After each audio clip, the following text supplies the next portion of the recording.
ก็ซื้อน้ำแพ็คนึงพี่น้องเนาะน้ำแล้วก็ปิ้งไก่มีน้ำมีปิ้งไก่มีนมเลยแพ็คนาทางน้องชายทางฝั่งไทยพาเงินมาให้300พอดีเป็นเงินเฮานะแสนกับน้ำกับนมเฮาซื้อพอดีแสนนึงโดยประตูโดยแล้วก็ปิ้งไก่60,000โดยอันนี้จะเป็นปิ้งไตแล้วก็ปิ้งไก่เนี่ยเป็น3ปิ้งพอดีรวมทั้งหมดพอดีแสนกับ90,000เด้ออันนี้เป็นปิ้งให้เจ้าอวยพรเพิ่นแน่ทางน้องชายทางฝั่งไทยเพิ่นฝากเงินมาอันนี้ก็ขอขอบใจทางน้องชายผู้ฝากเงินมาให้ด้วยพอผู้เท่านี้ไปโชคผมมาหาบ่ได้ให้ได้บุญได้กุศลนำกันจะต่อไปมีอยู่มันยืนลูกเอ้ยสาธุยังอยากเข้าบ่ลึกที่ฮอดแม่บ่ลูกบอกไปเลยบอกให้เขาฟังดูไปได้ยังไงยังคือให้เจ็บหัวบ่แหมหัวบ่แหมหัวนี่บ่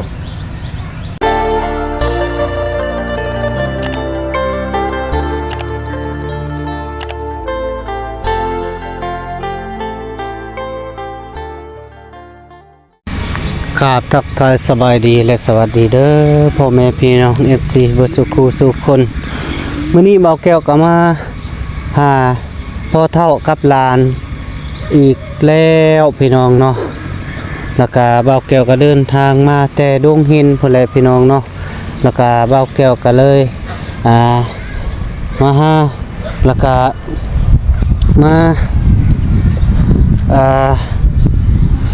มามอบเครื่องเนาะพี่น้องประเภทของอยู่ประเภทของกินแล้วก็น้ำพี่น้องเนาะนมแล้วก็ปิ้งไก่เนาะทางน้องทรายทางพังไทยเนาะเพิ่นโอนเงินมา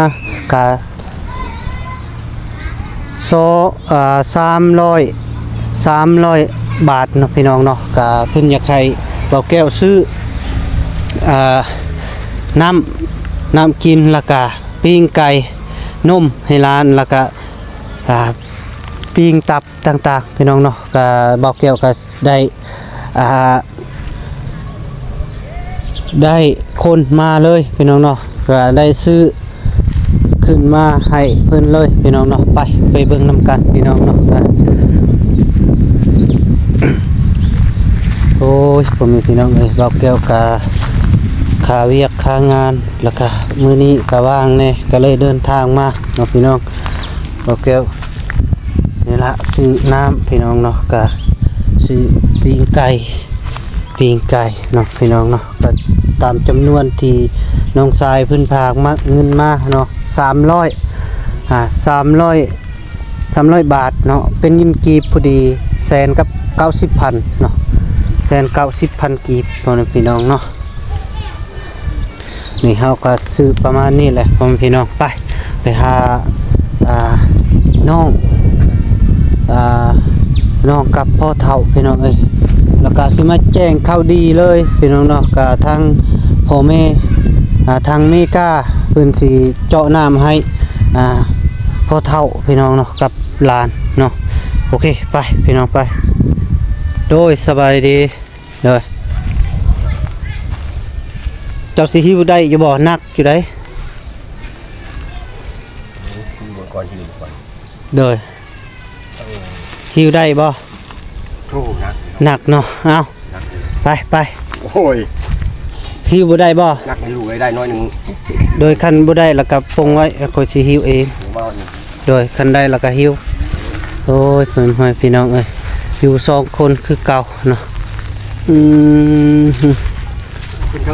บ่ลงลุ่มนี่ก็ได้นั่งอยู่ลุ่มนี่นั่งอยู่เตียงก็ได้สบายดีเด้อสบายดีนกมือแม่สบายดีกะ2 มือนกอีก2 มือนกสบายดี2 มือนก2 มือนกโดยสบายดีป้าลุงเด้อโดยนอนเฮือนบ่แม่นแหละคืนนี้ออกนอนนาโดย บ้านมึงของนอนนะ โอ้ยโดยโดยเฮ้ยโดย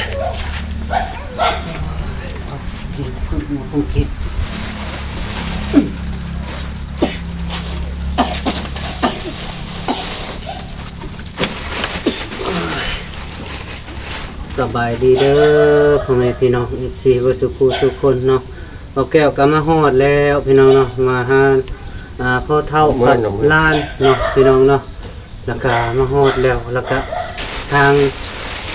มื้อนี้เบาแก้วก็สิมามอบเครื่องเนาะกับประเภทน้ำแล้วก็ โดย โดย อันกินกับเขาวเพิ่นพี่น้องเนาะแล้วก็นมให้หลานแน่เนาะพี่น้องแล้วก็สิมาแจ้งข่าวดีให้เพิ่นเลยเนาะ โดย แล้วก็ซื้อน้ำแพ็คหนึงพี่น้องเนาะ โดย แล้วก็ปิ้งไก่ มีน้ำมีตีนไก่มีนม เลยนมแพ็คหนึงให้หลานหมดละบ่นมมื้อนั้นน่ะ ยังบ่ ยัง ปิ้งไก่ปิ้งหนึงแล้วก็อันนี้สาม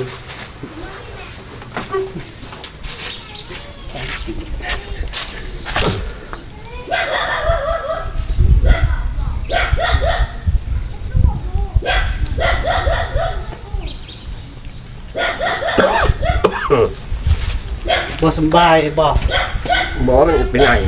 เป็นไอก็บ่สำบายเลยเออ เป็นไหน อันนี้จะเป็น ขอหน่อยเป็นไหน น้ำในเพกหนึงแล้วก็ โดย นม โดย แล้วก็ปิ้งไก่ โดย อันนี้จะเป็นทางน้องชายทางฝั่งไทย โดย พาเงินมาให้300 บาทพอดีเป็นเงินเฮานะแสนกับ90,000ลูกไปเอานะ โดย อยู่อันนั้น โดย อยู่หานคำเนาะ โดย แต่ว่าน้ำกับนมเอาซื้อพอดีแสนหนึง โดย ประตู โดย แล้วก็ปิ้งไก่ 60,000 โดย อันนี้จะเป็นปิ้งไตแล้วก็ปิ้งไก่แน่อันนี้ก็ได้ โดย แน่เป็น3ปิ้งพอดีรวมทั้งหมดพอดีแสนกับ90,000เด้ออันนี้เป็นปิ้งละ10,000 3ปิ้งนี่60 โดย อันนี้40นี่60นั่น โดย แล้วเฮาซื้อแล้วให้เจ้าอวยพรเพิ่นแน่ทางน้องชายทางฝั่งไทยเพิ่นฝากเงินมา อันนี้ก็ขอขอบใจทางน้องชายผู้ฝากเงินมาให้ ด้วยพอผู้เท่านี้ไปชอบผมมาหาบ่ได้ให้ ได้บุญได้กุศลนำกันจะต่อไปมีอยู่มันยืนลูกเอ้ย สาธุอันนี้ก็ขโมกกบใจเด้อทางน้องชายทางฝั่งไทยเนาะพาเงินมาเบาแก้วก็บ่อยากชื่อชื่อลาวแล้วก็ในนามว่าเป็นน้องชายเนาะ ลาวก็เป็นเสื้อชาติทางลาวเฮานี่แหละพี่น้องเนาะแต่เรามีน้ำกินน้ำใจพาเงินมาให้300 บาทเนาะพี่น้องเป็นเงินกีบกับพอดีเป็นแสนกับ90,000เนาะพี่น้องเนาะแล้วก็เบาแก้วก็ซื้อตามเพิ่นสั่งเลยเพราะว่าน้ำเจ้าก็กินเป็นน้ำเปื้อนเพิ่นว่าแล้วก็เลยซื้อน้ำให้เจ้ากินโดย กินน้ำเพื่อน แล้วก็ของกินนี้แล้วก็ให้เจ้ากินเพิ่นว่า โดย กะนมนี่ก็ให้หลานปีหน้ามาพี่ลูก กินน้ำไหม บ่สบายก็โดย เป็นไอ้ แล้ว ส ก็ บายเลย โดย นั่งขนมตัวเยอะหลู นั่งขมอกนี่ก็ได้ นี่เป็นไอ้นก เป็นนั่นน่ะนก นกชนิดนกชนิดน โด ก ยได้แล้วจะนายกินนกนะโดยวันนี้ โดยนั่งขนมเด้อหลูเด้อ เฮามามอบเครื่องนี่แล้วเนาะมาฮอดแล้วก็เฮาสิมาแจ้งข่าวดีให้เจ้าเลย โดย ทางพ่อแม่ โดย อยู่อเมริกาเพิ่นสิเจาะน้ำให้เจ้า โดย โดยเจาะน้ำนี้ก็เป็นน้ำโยก โดย เพราะว่าเจ้าบ่มีไผเด้ โดย บ่มีไผพาแล้วก็เลยเพิ่นสิเจาะน้ำบาดาลให้ โดย ก็โยกเอาเพิ่นว่า โดย คันว่ามีไผมีพื้นเนาะทาง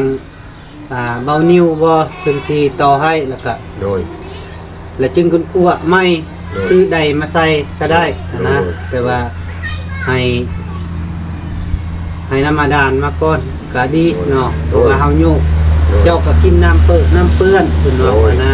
สงสารนี่ดูสงสารเจ้ากับหลานไปคือมื้อนั้นแล้วก็ไปเบิ่งมันจะตักน้ำแล้วก็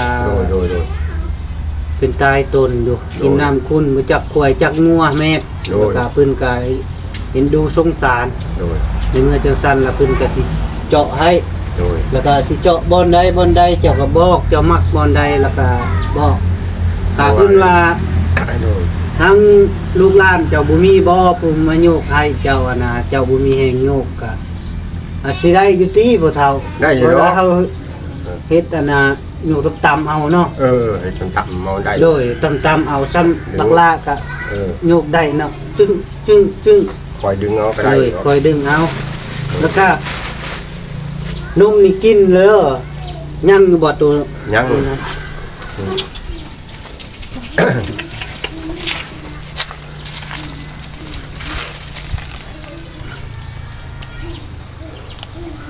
มาจังมาเลยยังจักแพ็กนมยังอันนึงอยู่นะยังแพ็กนึงยังอันนึงยังอันเดียวนี่นะโอ้อันเดียวอ้ายหมออ้ายได้กินโอ้มื้อน้องบ่กินบ่กินก็บ่บันไดหรอกหมอนี่กินก็บ่หมดโอ้มื้อนั้นก็ยังหักออกเนาะกินบ่หมดมันบ่มักบ่ปิ้งไก่นี่ลูกมักบ่นี่ปิ้งไก่แซ่บๆได้ปิ้งไก่แต่ดมหินได้โดยเลยแล้วบ่ซื้อมาให้โดยเพิ่นโดยเลยเป็นชื่อเดี๋ยวต้นโดยเลยต้นขอบคุณทางน้องสายเพิ่นก็โดยขอบคุณทางน้องชายที่พากมาให้เจ้าก็แนะนำลูกโดยลูกชายที่พากโดยให้นี่ก็ขอบคุณเพิ่น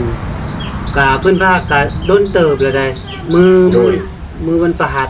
โดยแม่มือวันประหัสแล้วก็น้ำเว้าก็บ่มีเวลาเด้สิขึ้นมาพี่ก็มีเวียกอยู่พุ่นก็เลยบอกน้องชายว่า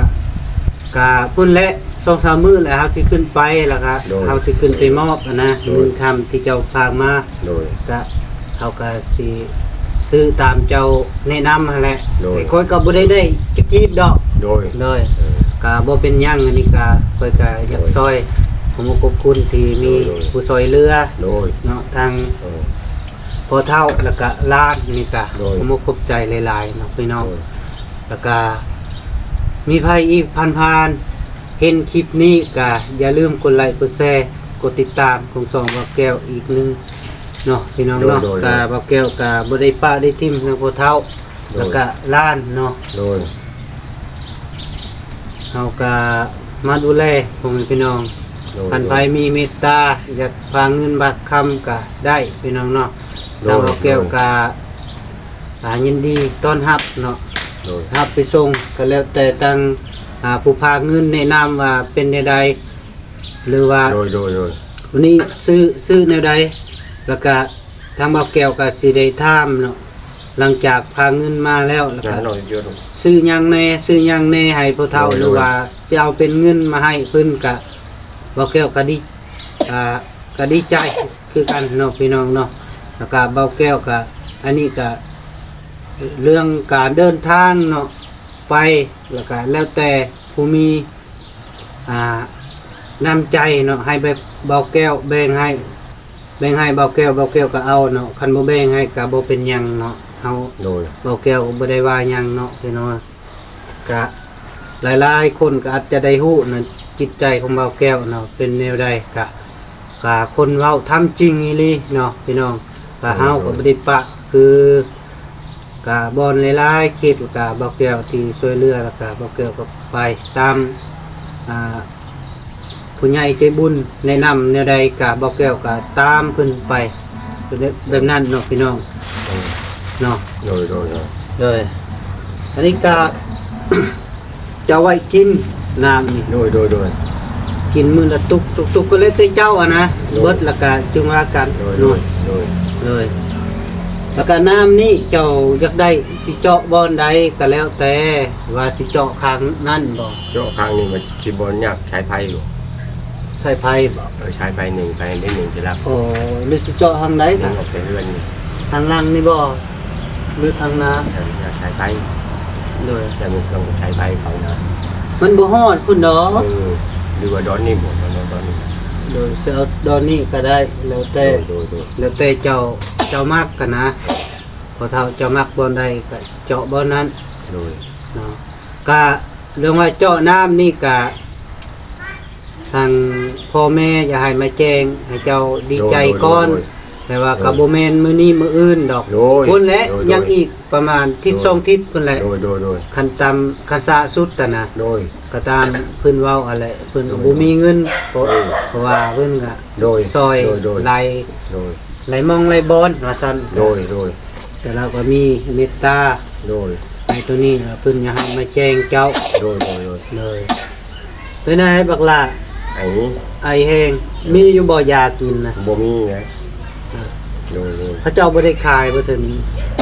มีแต่ยาที่ไข่ที่นั่นเนี่ย มีใคร ยาเช็ดพี่เช็ดเงินยาพาราบดีอะไรเขาขาย โอ้ แต่ยาอย่างนี้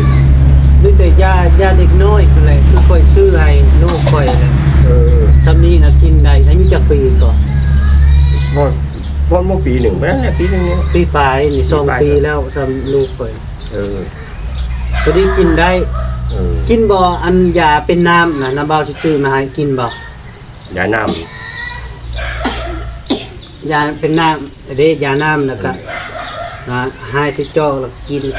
กึกในระบวงนั่นน่ะ ำ กินบ่ กินนอก บักลากินบ่ กินนะโดย ทานเด้ โดยไหม กินบ่โอ้แหมได้บักลานี่ โด เนาะ ยเพื่อนโดยเป็นได้ได้ฮะแหม โดยเพื่อน กินยาเด้อน้ำเบาสิเอาเงินให้สิไปซื้ออยู่ใส่อยู่นี่บนบ่มี นี่ นี่ ยาน้ำแถวนี้นี่ เลยคันบ่แม่นอยู่หิน เราเห็น เอ้ยพี่น้องเนาะ หากายเอาคืนนี่แหละ คือกันลูกข่อยกับบ่สบายข่อยนี่ก็ยังบ่สบายนะแต่ว่าก็ผู้ใหญ่แค่แน่ว่าฮู้จักว่าเป็นนี่นั่นอันนั้น โดย ผู้น้อยปัดบ่ฮู้จักบอกได้เป็นหยังก็ได้ โดย โอ้ยเนาะพี่น้องเนาะจังซี่แหละเป็นจังไดก็อยู่ซองเท่าอยู่ซองเท่ากับหลาน พอเราไปร้านนี่นะ อยู่ดีๆลูก นั่งนี้ดูนั่งนี้แต่หนึ่งงานเหมือนเดิมนั่งนี้ได้ อยู่ดีๆได้ป้าลุงเพิ่นเบิ่งได้ตุเป็นได้ แนมหนึ่งได้เป็นแนมเห็นเนาะ เพิ่นเห็นโอ้ยบั ไก่ กลาอยู่คันบักลาดื้อเลยเพิ่นสิบ่ซอย เป็ เพิ่ น น บ่ ว่า ซอยยังได้กันดื้อได้ เพิ่นก็บ่ซื้อได้นม น้ำ ให้ เพิ่น เจ้า ให้ เลย น้ำเพิ่นมากิน ซื้อ วิ่งไก่เพิ่นมากินเพิ่นบ่ซื้อมาให้ กิ กิ น นได้ ไก่ยังเพิ่นก็บ่ให้กิน เพิ่น ได้ ชื่อมาจากไก่เพิ่นได้ เลย เห็นไม้ใกล้ได้ ไปไทยเพิ่นได้ แต่ไทยแต่พลังเจ้าจะเห็นหมดนั่งดีๆนั่งดีๆเบิ่งเพิ่นบ่แนมบางคนนั่งแนมบางคนอ่า ผู้ที่เจาะน้ำให้กับผู้อยู่อเมริกาผู้ใดเพิ่นอยู่ เพิ่นสิเฮ็ดน้ำให้ซะหน่อย บักลาโยกได้บ่น้ำยึกเคยเห็นบ่ ไล่ดอก เออคือสิได้อยู่เนาะกึดๆแบบนี้นะ แห้งอยู่ดอก เป็นไอพี่น้องมีอยู่บ่ข้าวกินนะ ยังอยู่ ยังบ่ ยัง ยังลายอยู่บ่ ยังได้อยู่ดอก มีแต่ขาดอาหารการกินนี่ อา เนาะ หารการกิน เลย เขายังไปกิน นี่ก็ได้อยู่ติกินก็ได้อยู่บ่2มื้อ3มื้อ 2-3 มื้อไปแล้วนี่ คันว่ามันดนแล้วก็จะอุ่นเด้อพ่อเฒ่า โดย อุ่นก็ โดย เป็นแบบดังไฟแบบเป็นท่านแล้วก็อุ่นได้ไปทางนึงแล้วก็ โดย น้ำมันออกที่ระเบียงมันฮ้อนมันอุ่นเนี่ยนะเราได้กินได้แล้วก็ออกกันบ่ให้ไปจี้มันไหม้เป็นตากินได้พ่อเฒ่า โดย ครับตัวนี้นะกินก้อนยำเน่าตัว โดย ตัวนี้นะตัวนี้บ่เน่าแล้วนี่แต่ให้เจ้ากินก้อนเพื่อแมงวันมาตอม โดย ครับตัวนี้ก็บ่เป็นหยัง โดย รักษาและ โดย ค่อยก็คันว่าเที่ยวดุๆก็แม่นอยู่สิซื้อเทอละปิ้ง2ปิ้งมาให้อันนี้พัด โดย มันลายมองลายบ้องน่ะเด้ค่อยไปแล้วก็จักยามใดค่อยสิมาหาก็เลยซื้อลายๆมาไว้เลย โดย ก็ซ้ำตามเงินเพิ่นพากมาหั่น โดย ค่อยก็เอามาเลย โดย ให้เจ้า โดย โอ้ยเนาะกระบาดกระบอกแม่ โทรมามือ อ เดียว ยู่ดีๆลูก มือเดียวนั่นแล้วนั่งดีๆนั่ง กิน ดีๆ บ่นมฮะ กินบ่อืม บ่กิน เจ้าสิกินนมแบบใดซะ มันเป็นไหนนะมันดีนะ อืม จะเอาเป็นไหนเป็นนี่แหละ กินบ่น้ ไม่อยาก ำเคยเห็นบ่น้ำแบบนี้ เจ้าเคยกินบ่ลูกหึ บ่ใช่เราไม่เคยกินน่ะ เจ้าเคยกินบ่นม โด กับ ย น้ กินน่ะโดย ำปิ้งนี่เคยกินบ่ โดยเพิ่นเด้อนี่เพิ่นให้ปิ้งนี่ บ่สำบายเนาะ โดยเอาเด้อ บ่สุดเจ้าไว้ไสอ่ะ เอาไว้หน้าใช่ลุง จมูกไหลพี่น้องเอ้ยลานบ่สำบาย ลุงเพื่อนลุงเพื่อนเพิ่นถอดไว้ อยู่บนมือบ่มื้อนี้ เออ มีไผได้มาหา บ่มีใครมาหามัน บ่มีไผเนาะเมื่อวานนี่มีบ่ เมื่อวานนี่คือว่าใครก็จะเว้ากินไงมาเพียงว่านี่ก่อนจังนะ ไผ มาก็นี่บ่ว่าจังมาเมื่อวานนี่บ่รู้มัน บอลี่บ่ บ่บ่ บอบบี้บ่ เออนี่นั่นคือว่ามาเลยกระทำไม่เท่านี่เด้คนไปยังอยู่ในหน้ายังมาทันฮอด โอ้ย คนเอาวิทย์เอาวิทย์หน่อยหนึงคนมาฮอดคนยังเข้ามาในหน้า บ่แม่นบอบบี้ยังบ่ฮู้จ้ะ เออ เรายังบ่เคยมาเราอยากมานำค่อยอยู่ อืม แต่ค่อยมันก็ค่อยก็เฮ็ดเวียกนำเพิ่นแหละ เออ ทีนี้นะอยู่เพื่อนน้องเสื้อผ้า เออ เพิ่นเปลี่ยนใจว่าย่าแล้ว โดย สิบ่ขึ้นน่ะมันค่ำเด้เพิ่นก็อยู่เซโนเพิ่นใดมัน โดย ไกลแน่ โดยเออ ค่อยว่า โดย คนกินอยู่นี่ประเทศนี้ โดย ก็ โดย ลิฟต์จังได๋มือเฮือน โดยมาถามไม่เท่านี่ว่า เรายังไม่มาจะหน้าว่ะเฮ้ยเราก็ว่าออกไปเลย เลยโอ้ เขาเป็นเราว่าจะขึ้นเจปูนหมดแล้วอ่ะเราว่ายังเท่านี่ โอ้บาวบี้ เออ บี้ แม่นเออ บ่แม่นบาวนิว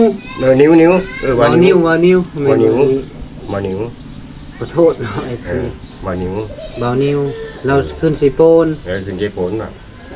เข้าไปเจปูน โดยคอยกายยังสิ ว่าสิโทรหาบ่าวนิ้ว โดย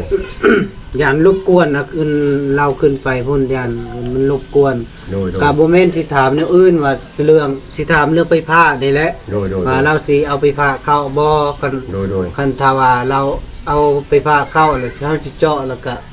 โดย เฮาทางพ่อกับแม่เพิ่นอยู่อเมริกาเพิ่นว่ามีติเจาะน้ำให้ เรื่องใดเรื่องหยังแล้วก็ โดย ก็จึงคนขัวไม่เพิ่นว่านาใดก็โอ้ยบ่แม่นตึกได้5,000 บาทไปจับ โดย ประมาณนั้นรุ่นดี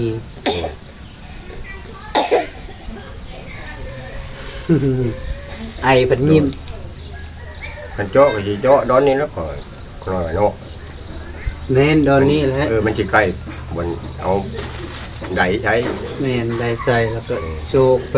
อันนั้นเลย โดย อืมก็แล้วแต่มันหอดมือไปแหละกันว่าค่อยได้รับเงินจากพ่อแม่แล้วก็ค่อยก็สิมาแจ้งไม่แล้วก็ โดย สิบอกสิถามเจ้าสิเจาะบ่ได้บ่ได้เจ้าก็บอกไปเลย โดย เพราะว่าค่อยก็สิโทรหาทางสร้างน้ำมาดานนั่นแหละ โดย เพิ่นจวดอยู่ดอกอันนั้น โดย โทรหาไปเพิ่นฮู้อยู่ดอกแต่ว่า โดย เพิ่นเคยมาเจาะ โดย คันว่ามันเป็นคันบ่เลิกปานใดก็มื้อหนึงก็แล้ว โดย คันเลิกก็เพิ่นก็ได้นอน โดย มื้อแรงนอนใส เขาเอาเขากินเนี่ย ฮะ เขายังไงแปลถึงช่างมานี่ โอ้ เขา ย จะมีดอกเขาเนี่ย เข้าบ่ ครับมันมีแนวกินและเขาในทางมาจอน้ำนะ โอ้ยอันนั้นข่อยคนครัวเองเนาะเรื่องต้มกิน โดย อยู่ถ้าว่าเจ้ามีไก่ก็ โดย เอามาต้มเลย ผมมีไก่เลยลูกไก่ช้าเมไข่เมลูกอ่อน2 ตัวนึงกัน คันบ่มีก็ เมหนึ่งห้ากับไข่ กินปงป่ากินปิ้งไก่นี่แหละ โดย กันค่อยขึ้นมา โดย ที่ โดย สิซื้อมาตอนมากินเนาะ โดย เอ็มร้อยนี่ก็ โดย ก็สำเฮามีนั่นแหละ โดย เพิ่นก็บ่ได้ว่าหยังดอก โดย เฮาบ่มีเด้ โดย มาที่ไสเจ้าก็บ่ได้มีหยัง โดย เฮือนมีแต่เฮือนโคโล มีเดือนโคโลนี่แหละ บักลากหากินหยังก็บ่เป็นเจ้าก็ไปบ่ได้เน็ดจะได้เพิ่นก็ตามมีแหละ มีหยังก็กินไป โดย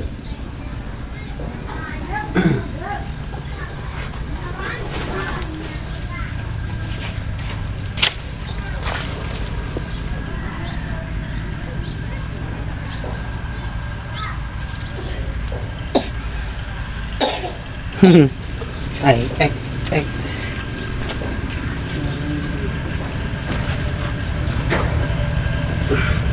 เอาหม้อไปเจ้าเลยเด้อบัดนี้ โดย เลยใส่ธงใส่หยังนะมันสิเปื้อนบักล่ายากละบ่คันยากละกินยากบ่ กินหน้าผมบ่ สิไปหน้าบ่ดีนี่นะ โดยสิออกกินหน้าไปเลยมือยังเอาเข้ามา เป็นได้โคมแข็งเฮา ได้อยู่ ได้บ่ การได้ อืม เดี๋ยวกินหน้าบ่ลูกกินหน้าไม่อยากกินข้าวบ่ได้กินข้าวไปเต็มจำกัน อืม ครั้งเขาที่ให้ เราบ่สบาย บ่สบาย เป็นได้รถจักรน่ะเขายังบ่ทันไปเอาบ่ เอามาเข้ามาไว้ให้ร้านเข้ามาไว้ อืม ให้ร้านเข้าไว้บ้าน ก็เดียวว่านอนเฮือน นอนคืนวันนี่นอนพี่คืนวันเอาคืนนอนพี่เอาไปอันเกลือไก่น้อยนั่นแหละเกลือไก่น้อย7-8 โตนั่นแหละ พอเฒ่าเว้าจังซี่ซะ ไปกิน บ่แม่น โดย ค่อยอันตัดเจ้าดอก โดย มื้อนี้อย่าให้เจ้านอนพี่เพราะว่าลานบ่สบาย โดย บ่ให้ไปนอนพุ่นเมื่อ โดย ในเมื่อเราเป็นแห้งแล้วบ่มีไผเบิ่งหลาย โดย มื้อ แม่น มื้อนี้ยังมีว่า โดย เจ้าหาพี่น้องมาเบิ่ง โดย มาซอยใดเว้าอยู่ที่ใดเราก็เบิ่งหันเอ็กอยู่ โดย เพื่อเจ้าสิย่างไปอีกจักหน่อยหนึงให้เป็นลม โดยนั่นแหละ ด้วยนอนอยู่พี่แหละ มุ้งก็กลาง กลางแล้ว กลางมันบ่ กลางแล้ว กว้างบ่ กว้างเจอเลยมือหัวเข่าเนี่ยพับเม่น อือ พับมันไปตกขาดแล้ว ด้วยให้นอนพี่ซะ โดย แล้วมีหยังก็ โดย แล้วเฮาก็เจ้าฮู้บ่ผู้เฒ่าอีหยังก็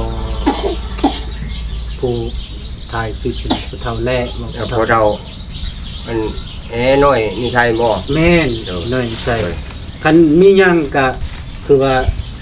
ร้านเป็นแห้งแล้วก็เจ้าก็ให้เขาไปหาลาวก็ได้ลาวโทรหาเพราะว่า โดย คอยมีเฟซนำลาวอยู่ โดย เป็นได้คอยก็เล่นมาก โดย นะเรื่องรถเรื่องล่างครับก็ว่ากัน โดย บ่เกี่ยวกับเจ้าดอกตัวนี้นั่น โดย คันจะว่าไปนอนคอยบ่ให้ไปแฮม โดยนอนนี่แหละ แม่นแหละโดย ไม่แมน แม่นนะอย่าว่าแน่นนี่แม่นแม่นนะ บ่ได้แม่น นั่งเจืออย่าว่านั่นนี่นั่งขนมเจือ นั่งจุบดิ นั่งขนมเจือเจือเด้อบัดเด้อย กมือเด้อ มือเด้อบัดเด้อ เป็นไงลูกคือให้เป็นหยังได้แล้วบ่เป็นหยังคือให้ มีวัดเห็น เก็บหัวบ่ลูก เจ็บบ่ใช่บ่ได้เจ็บก็บ่ได้เจ็บเลยบ่เจ็บหัวบ่เรือออกเนาะโอ้โห เป็นหยังอยากเข้าบ่ลึกสิฮอดแม่บ่ลูก บอกไปไง บอกให้เขาฟังดูไป ได้ยังไง ยังคือให้หึเจ็บหัว แกม บ่ หัวบ่แกมหัวนี่บ่ อืม แกมหัวบ่บ่เหมือนลูกเราเหมือนลูก ให้ยังลูก แกมหัว บอกดูโอ้แหมดูนะ เออเออ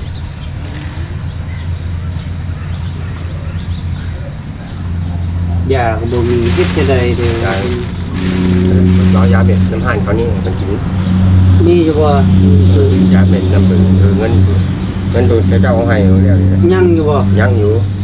ยังค่อยเอาให้ตื่มเด้อ โด เจ้า ด ไปซื้อยาให้ร้าน เออ 15,000 โดยแบ่งเอาได้เงินนั่นน้ำมันมือก็ โอ้ยบ่เป็นหยังบ่เป็นหยังบักลาอยากข้าวบ่ลูกกินบ่ กินบ่ กินบ่ปิ้งก็มีอยู่ กินบ่ ให้เฮ็ดหยัง อย่าให้ไม่กินบ่เขากินบ่ กิน โอ้ย กินได้ยายแต่อย่าเห็นอย่างนั้นเพิ่นว่าใกล้ได้มาจะไปซื้อยากินนี่ กินบ่ขนม กันไปซื้อ ฮะ ยากิน สิกินขนมบ่ หลังจากเสือกิน บ่ อย่าเด้ออย่าเห็นนั่นเด้อเพิ่นว่าใกล้ได้ ให้เย็นนั่นแหละบุกินเนี่ยก็บุกินนะบุกินคนน้อยบุกินนะ เอาบ่เป็นหยัง ยาก็บุกิน เอาพ่อแม่พี่น้องเอ้ยกะตอนนี้กะเบาแก้วก็สิขอตัวเดินทางเนาะทางลานน้อยเพิ่นก็บ่สบายพี่น้องเนาะกะมันเจ็บหัวประมาณนั้นหรือว่าคิดฮอดแม่ก็บ่ฮู้เนาะถามหยังก็บ่เอ้ยเป็นไวเป็นอัดเป็นไอพี่น้องเอ้ยกะทางเบาแก้วก็ขอขอบคุณเด้อทางผู้หลักผู้ใหญ่ที่ดีเด้อใจบุญที่แล้วก็ทางน้องชาย ทางฝั่งไทยผู้ฝากเงินมาแล้วก็ขออยู่ดีมีแฮงสุขภาพแข็งแรงเก็บอยู่จนเด้อไปใช้มาใส่คนฮักคนแพงมือมันคนเงินตลอดปีตลอดไปเด้อมาสุขทุกคนสาธุ สาธุนี่ขอขอบคุณทั้งพ่อใหญ่บุญเพิ่นทั้งลูกชายเพิ่นนะครับให้อยู่ดีมีแห้งจังต่อไปให้มีบุญเหมือนปันยืนให้เบิ่งได้แย่งกันเด้อเดี๋ยวจะไปได้ร่ำรวยเด้อสาธุ ขอบใจหลายๆบายบาย บายบายบายบายบาย